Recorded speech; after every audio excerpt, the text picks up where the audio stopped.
Hey everybody, it's Michelle and Catherine here, back for another week of self-care. Each week we're bringing you, at least over the school holidays, each week we're bringing you some bits and pieces about how to look after yourself and how we look after ourselves as well. Some tips and tricks, and just sharing with you like some of our challenges as well, so that you can you might sort of think, oh yeah, that's me, and you might get some handy little hints to help you look after yourself a bit better. And during term three, we'll be here each fortnight as well. Ooh. Yay! Yes. Right? You would have probably seen last week we were putting goo on our faces, so we did some face masks, which were a lot of fun. And this week we put out a poll, and you told us that you wanted to learn a little bit more about journaling and gratitude journaling as well. Yes. Both of which can be pretty loaded. They aren't for everybody. And they don't have to take, one form. And that's probably what we're going to talk about today is like, how can you journal when you're just not a journaler? Yeah. When journaling sounds like the worst thing in the world. Like, I don't sit down and write every single day about my feelings. Exactly. It's like, I can't remember to eat lunch. How am I going to remember to journal? Yeah. Extra thing that I have to do. And that can be, that can be stressful when you've already got a lot on your plate. So yeah. So Michelle, how do you like to journal? Well, let's start with like, what is journaling? Like what is it? What should it be? Like, is it writing? Is it, taking photos? Is it? It can be all of the above. I think whatever suits you and what works for you personally. This is the first time I've sort of encountered gratitude journaling. I have heard of it, but I haven't actually tried it. But the way that I usually think of it is you have like a little book that you would record things that you're grateful for throughout your day. But I guess journaling could be, like, it doesn't have to be the writing in a book. You could like even just do it mentally in your head, like, oh, it's the end of the day. What did I do today? What am I grateful for at this point in time? Or what happened today that I'm like, wow, it was really great. And you can just do that work in your head instead of it having to be this daunting task where you have to like take a photo or write something down, because that can be kind of intimidating. Oh gosh, yeah. I mean, I use an app. And again, only sometimes, because I often forget, or I just feel like too overwhelmed by the concept of having to go in and do tags and write things out. And I'm just like, I don't know what to write. And, it gets to be a lot. Yeah. Yeah. Especially if you're not in the mindset to do it either. Because I don't know, sometimes writing can just feel like the hardest task in the world. Oh gosh, yeah, absolutely. And like, particularly if you are struggling, or you've had a really bad day, sometimes writing those things out before you're ready can cause a lot of like really negative emotions and can make things feel a lot worse. So sometimes it's like you just gotta leave yourself that space until you are in the right mindset to be able to reflect on it and to think about what's happened. Yeah. I know we were sort of thinking that gratitude itself is, I don't know, kind of loaded as oh my gosh, yes. It's like, I'm sure that so many people here can relate to that thing that your parents would say, just be grateful for what you have. And then you feel so guilty. You're like, am I not grateful? Have I done something wrong? Exactly. And it's like, not doing things where I should? Exactly. And it comes with this sense of like feeling like you owe something, like people want you to owe something to the world. And while it's nice to give to the world and like give to the people that we care about, I think that sometimes what gets mistaken is owing people as what you should have to do. And it's like, there's actually, if we're just sort of living happy and healthy and trying our best to be respectful and kind and stuff like that, I don't feel like we owe things. But when you hear the word gratitude, it comes with all those loaded meanings that can make you, it just really can throw you off and just make you not even want to like touch the idea of it. I know whenever I hear the word gratitude journaling, I just think, I don't brings up this sort of, it just brings this automatic reaction. And I think it comes back to what you were saying about that connotation with the word, because you just automatically have this like defense up. It's like, why are you trying to tell me I'm not grateful? I'm grateful. 100%. I have a lot of things in my life. Exactly. And when you are someone who struggles with low mood, like I've had an anxiety disorder my whole life, I struggle with low mood, I struggle with anxiety. The last thing that you often want to hear is like, be grateful, because it can make your feelings feel really invalidated of the negative experiences that you're going through as well. Yes. And then it's like another thing on top of all the other things that you might already be overwhelmed by. It's just like, now I have to do this extra thing that I wasn't even thinking about. And now it's just like, wow, this is putting all this pressure. Yeah. Absolutely.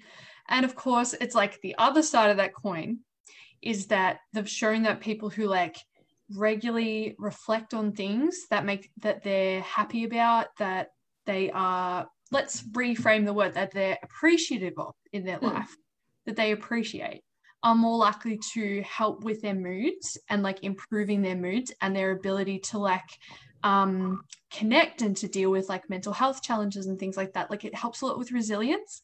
So there's a lot of like research showing that it's really good, but the term gratitude and the way that I think that it's being marketed to people, it doesn't gel, particularly with younger people, because growing up, I feel like pretty much everyone's heard that thing from some adult in their lifetime of just like the shutdown of like, just be grateful, or like there are kids starving in Africa, like that sort of mentality. It's like, I know, now I just feel bad. It's like, what do you want from me? It brings the guilt into it and the shame, and it shouldn't. Yes, exactly. So I like to reframe it as, rather than gratitude journaling, just like appreciate what you appreciate, you know, what makes you happy, what are the good things going on in your life, who are the people that you love and who you appreciate. I think you sort of touched on it not too long ago when you were talking, but about how everybody like focusing on positivity seems to be this thing that you should do, but looking after and acknowledging those negative experiences and emotions is really healthy and normal as well. 100%. This TED talk, I think it was yesterday, from I can't remember the psychologist's name, but she was just sort of saying that this focus on positivity and making sure everything is positive and that you're thinking in a happy way is not often beneficial. Like sometimes it can be really good to just actually be like identifying the emotion that you're feeling, like, this is making me feel really frustrated for this and this reason. And, you know, just sort of stepping through it and just being like, I don't have to be positive all the time. I just have to assess what I'm going through and just think of it in a different way. 100%. And that's another big thing with journaling, is like being able to keep track, at least just with a little daily reflection of how you're feeling and where you're at mentally. Because we get really busy, no matter what you're doing. Life can feel really hectic. Even just what's going on in the world around us, like at the moment, can make us just feel really crowded and make it really hard to like take that time. But when you do take that time and you're able to reflect and think about how you're feeling, you might have a little bit of a better chance of like being able to figure out if you need a little bit of extra support, or if you might, you know, there might be something that you can try to help you achieve a bit of a better life as well. Even just being able to, I guess, identify that stuff is really useful as well. I feel like, I know I never used to check in with myself enough, and so important, because by the time those feelings hit in a way that's really overwhelming, you can actually sort of see that they've been building before that. And sometimes it's useful just to like check in and be like, hey, I was feeling this way today. Like, what's going on? The world is overwhelming. Yes, 100%. Like, yeah, and be able to like put in the circuit breakers. And sometimes the circuit breaker is just, like you said, just reflecting on the feeling and just like sitting down and just being like, it's okay to feel this way. Like, it's all right if I'm not feeling okay today. It's okay. And then just being able to go through it. Like, I think there was this curve that I saw recently, another psychologist thing that was put up of like, It's wonderful. Lord. Of like, you usually the emotion comes in from something that's happened or just something inside, like internally, biology or whatever. The emotion comes in, and then the arc, in order to be able to achieve that sort of chilling out again, is that you have to sort of sit in the discomfort for a little while, and you sort of have to be like, oh God, I feel not good. Let's breathe, let's chill, let's think about like what's going on right now. And then sometimes a little bit of distance, whether it's distraction or can help as well, or just like a nice cup of tea or just sitting outside in the sunshine, whatever it is for you. And then sort of you'll be able to start identifying actually what you're feeling and why you might be feeling that way. Then you can sort of go through and be like, okay, I accept I'm feeling not so good. Maybe, you know, I accept that I'm feeling a bit rejected because my friend cancelled plans with me, and I didn't realize how much that had affected me until, like, you know, right now I'm feeling really bad. I'm wanting to cry. What is this? Like, but if you can identify that and be like, yeah, I just feel a bit rejected because my friend didn't hang out with me, you can have a bit of a conversation with yourself and be like, okay, it's all right. My friend probably doesn't hate me just because they cancelled plans. And you can start having that dialogue with yourself and like, 100%. Like, yeah, exactly. But if you can't even have that conversation, that feeling is just going to sit inside you, and you're just going to keep going, no, I don't like it. Go away. Yeah. And you're not going to be able to have that chat that like makes you feel a bit more relieved. Like, oh, they don't actually hate you. They just are busy. Of course they don't. Okay. They're your friend. Exactly. But sometimes these things just pop up in your mind without you even being able to like know that that's happening in your mind. But that's what your brain, like the automatic thoughts that are happening in your brain. Like, and you know, sometimes irrational, like, oh, this person didn't want to hang out with me, so they must hate me, or I said this thing and they must have really hated that and that's why they don't want to talk to me. And then step back from that and be like, actually, they're probably just busy. Exactly. And often like those things, like I feel like sometimes we think, oh, we're going to actually hear that voice in our head. You're probably not going to hear those thoughts and beliefs and those stories that your brain is telling itself, because it's happening in your subconscious, like in your dream brain, a lot of the time. And so you'll just feel it. You'll feel upset. You'll feel insecure. You'll feel maybe a bit of sickness in your stomach. I always get it in my stomach. I think that's an anxious thing, or in your chest, or you feel it somewhere in your body and you're like, oh, and you just feel tense and you feel like maybe a bit like crying or something like that. And you'll just be like, oh my God, what's happening? Because like it's sometimes you just don't even hear that whole conversation that's happened in your subconscious before all those feelings happen. And that's why it's really important to be able to sit with it and be like, hey, what is actually going on inside right now? Like, because I know personally, like if I let those feelings get too prevalent, you get sort of almost stuck in a loop, and it's really hard to get out. Like every little thing that sort of triggers that rejection, like say rejection as an example, that triggers that feeling, then like makes that overwhelm in your body just so much worse, and you're just like, oh, what's going on? Why do I feel so awful? Exactly. No, that's exactly right. And these things, like, they need some outlet. Gratitude journaling. Journaling. Now there's a bunch of different ways you can do this. As we mentioned earlier, you could just be like in the shower or doing the dishes, or at some point in your day when you have a bit of time, a bit of space, a little bit of quiet. It could even just be before bed, although sometimes that can be difficult because if you're bringing up all the intense stuff right before you go to bed, that can be really like, can make you more stressed. So doing it at a time of day, it's hard to get to sleep. Exactly, because then you started triggering all the thoughts and the feelings. So I often like to do it a little bit before bed, so I have the chance to relax before bed and process before I do my bedtime stuff.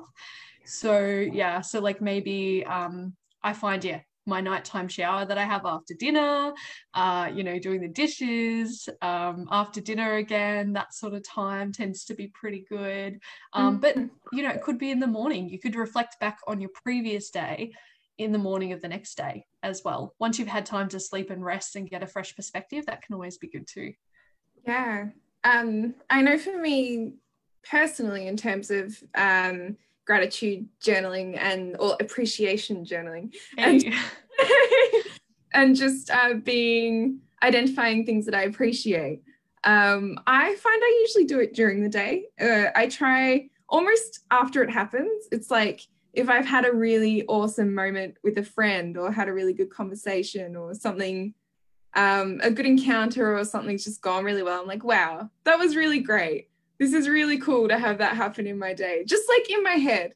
And then, yeah, you can sort of process with that kind of appreciation feeling for the rest of the day as well. Like it sort of taints your day with this positivity, which is nice.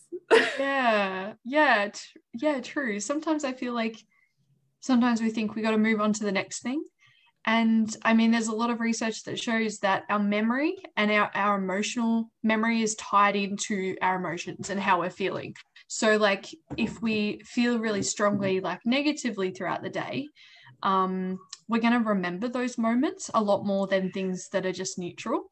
So that's why we're like more likely to remember when somebody upset us or hurt us, or on the flip side, when we had an incredible moment. All those highs and lows of emotion we're more likely to remember than just like regular moments in the day. Like, you know, where'd I put the keys? It's like you probably weren't feeling anything particularly exciting when you put the keys down. So you're probably not as likely to remember it as let's say that you put the keys down and you accidentally hurt yourself in the process. You're probably going to remember exactly where those keys are. You know where the keys are. They're here. Exactly. So like you said, like throughout the day, being able to like stop and feel really good, like ride the emotion in the positive way. When you get to the end of the day, you're more likely to remember those positive moments. Yeah, even like days or weeks later, you're like, wow, that was so fun. I had such a good time with my friend. We've been in isolation and I haven't seen him for ages, and we had this great time and it was so good. And then like every time you're feeling down or like something hard's happening, you'd be like, well, you know what? I still have those amazing moments that happen, and you know, these things are really good, and they sort of, I guess, act to counterbalance stuff when things get hard as well. Definitely, yeah. Appreciation journaling is pretty good before bed. Like it's because it's not as intense and potentially like loaded with the more stressful stuff that general journaling and reflection is. But you can do it at any point in your day. It's a great way to start your day as well, thinking through those things, because it just like puts you in that mindset of like of what your motivators are. Like, yeah, again, a lot of research shows that if our motivations are negative all the time, like we're always just, we have to do this, oh my god, I'm so stressed, I'm so overloaded, you know, I've got to get this done, but you're doing it for like a negative or a stressful reason, you're just going to burn out. Like you're not going to have that positive motivation. And this is not invalidating people's experiences, because sometimes people are just in bad situations, and that is so valid. And you know, and that's when you probably need to reach out and get that support, you know, chat to YouSpace, chat to Lifeline, any of those services.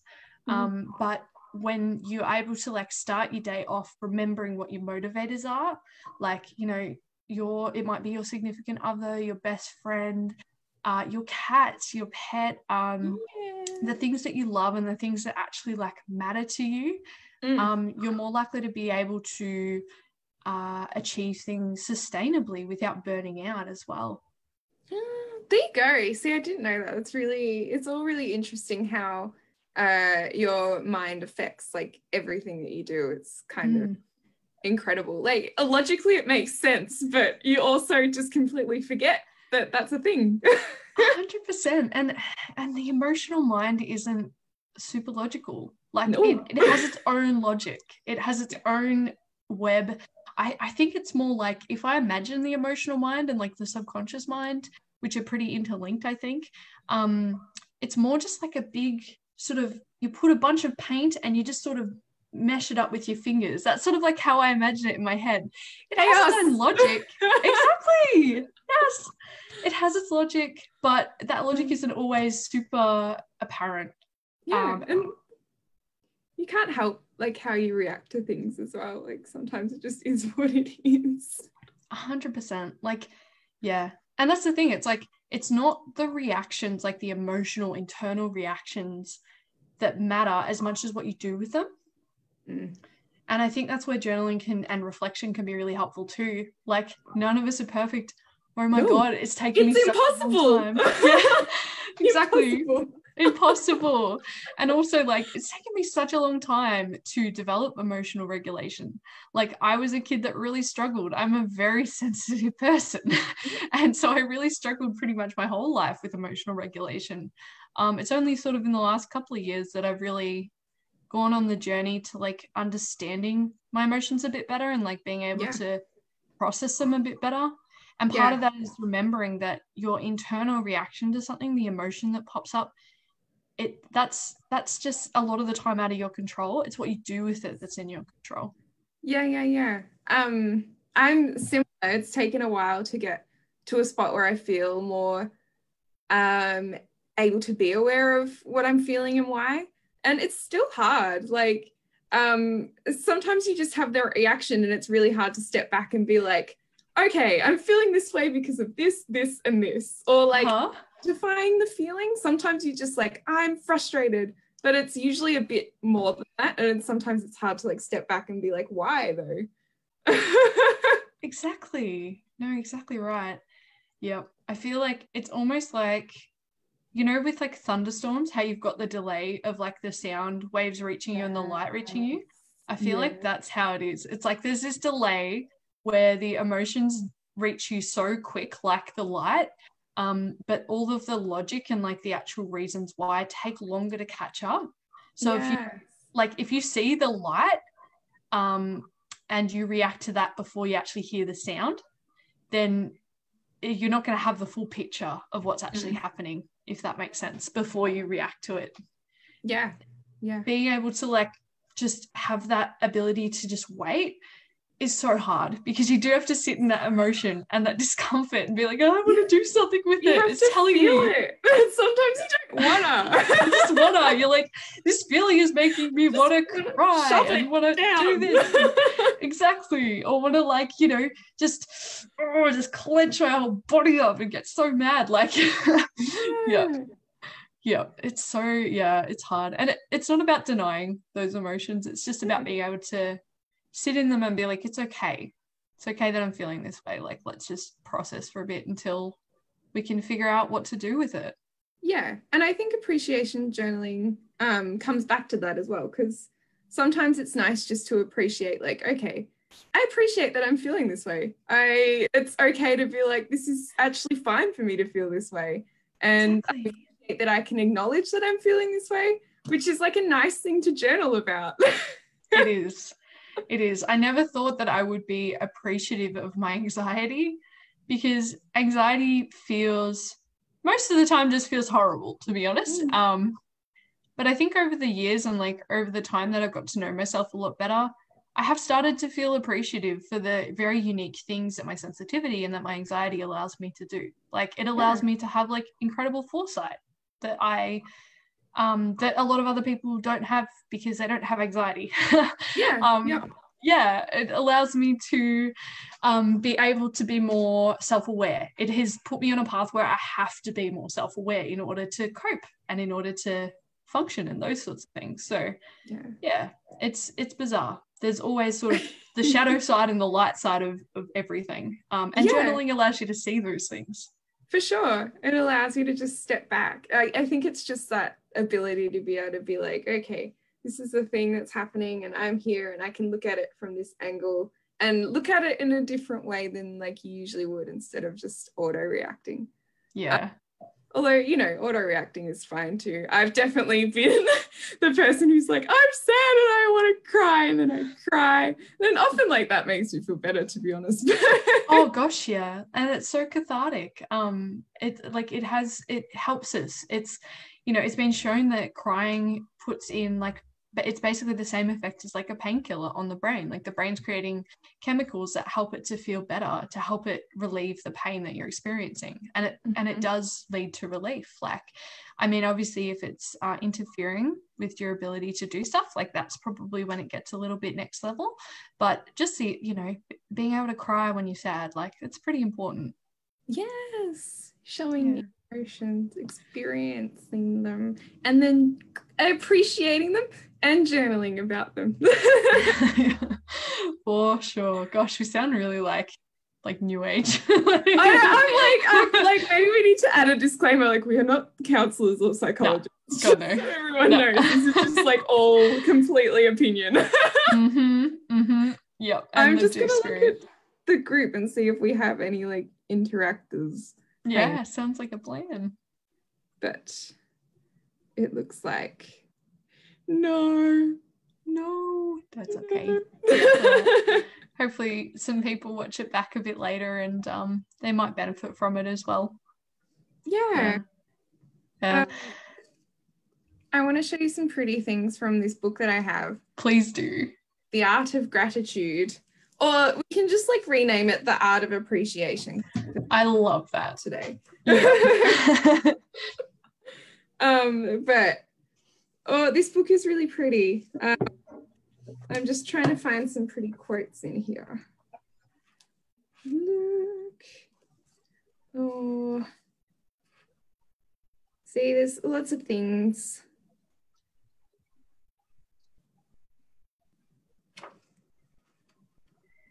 Yeah, while you're finding some quotes, I'll just mention, it's all good. Take time. I'll just mention that there's a number of ways to journal. I mean, we obviously touched on doing it just mentally, just taking stock, but also there's apps out there like I use Dailyo. There's My Year in Pixels, which is another really good one where you can go as deep as doing like, a big thing of like putting in all the activities that you did and tags and all that, or you can just put in your general mood for that day. So it can be super achievable and just being able to go in and be like, this was my mood today, and being able to track your mood over time and see like how you're doing. Sometimes it's really easy to lose track of how long things have been bad because we want to forget pain. It feels normal after a while. It feels normal after a while, exactly. And our brain wants to forget pain as well. Because we don't want to deal with that. So sometimes you might be like, no, I'm fine. But when you actually start mood tracking, you're like, wow, I'm not fine. That's what happened to me anyway. I started doing some mood tracking. And I was like, yeah, there's a pattern here. Yeah. Because you don't notice, like it becomes routine and it becomes normal. And you're like, I feel this way all the time. So this just how it is. Exactly. It's like it's hard to identify that when you're in that headspace as well. I think the tracking moods is super useful because you can be like, wow, I've been feeling like this end of the I guess you'd say it's like a mood spectrum. Like at this end, like 5 days out of 6, and or you've just been ricocheting between the two, just like up, down. You're like, okay, there's something off here. And whatever that is, at least you have a chance of maybe actually getting the support you need to figure out what's going on. Yeah. I'm still looking for quotes and they're kind of... We'll make our own quotes. Yeah. It's a very pretty book though. Yeah. Oh. It's just cute, like Aww. Drawings. And you can't tell, like, it's all backwards. That's adorable. Yeah, it's more just pretty. Yeah. And again, like doing it while you're doing something, like walking, something relaxing, art, coloring, like doing your reflection during that time can be really good as well. I mean, obviously probably not like trying to walk and right at the same time, just more mental. Yeah. Exactly. Sometimes doing those activities can get you in a different headspace and it's actually easier, or it's more comfortable to reflect on stuff because you're occupied doing something else. I know drawing and like art is super awesome for that sort of stuff. Yeah, 100%. Yep.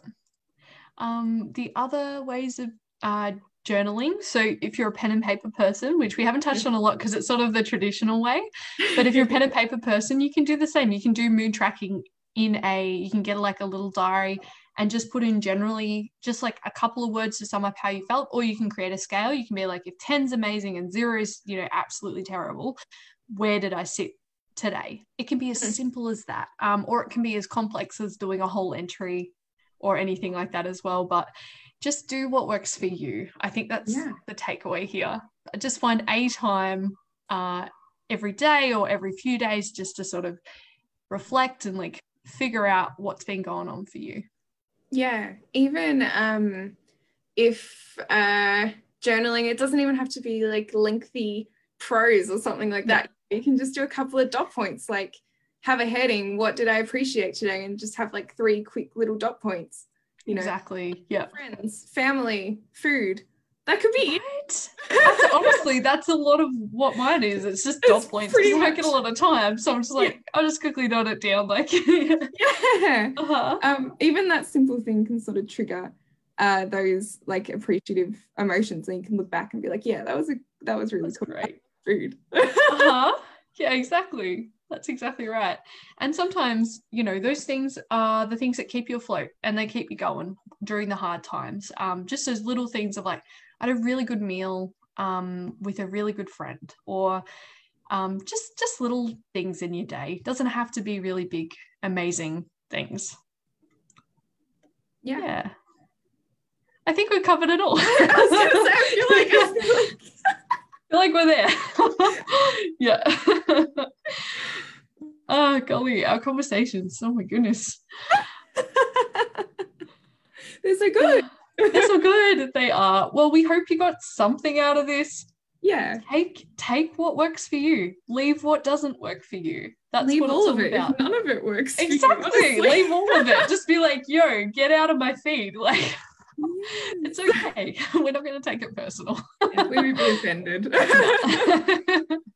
Exactly. But if you can take something out of it and it can help you to look after yourself a bit better, and be a bit happier, a bit healthier, that's what matters. So, especially now with all the COVID-19 restrictions changing and everything sort of coming back to that spot, it sort of feels like we're going a bit backwards. So I think now's a really good time to sort of be looking at those self-care routines that work for you and really starting to like implement them into your daily life just to help you get through 100% changes. 100%. Even if you're like, I'm the most resilient person ever, which at the start of all this I was like, I'm fine, I'm dealing, I'm good. Eventually things do pile up, so doing some of that preventative stuff can just really help prevent burnout and prevent that sort of those mental health blocks as well. Yeah, make it easier along the way. Absolutely. Alrighty, thanks for tuning in this week. We will be back. Trying to think, either next week or the week after. I think it's oh my gosh, I just did the timetable. Who am I? See, memory is hard. Hold on just a moment.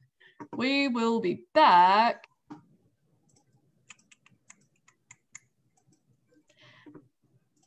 next week.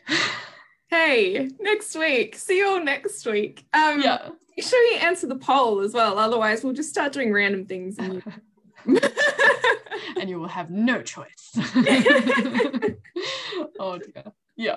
We'll check another poll out, or I'll I don't know. Yeah, I'll check another poll out, I think. And make sure you answer it. All right. See you, everybody. Bye.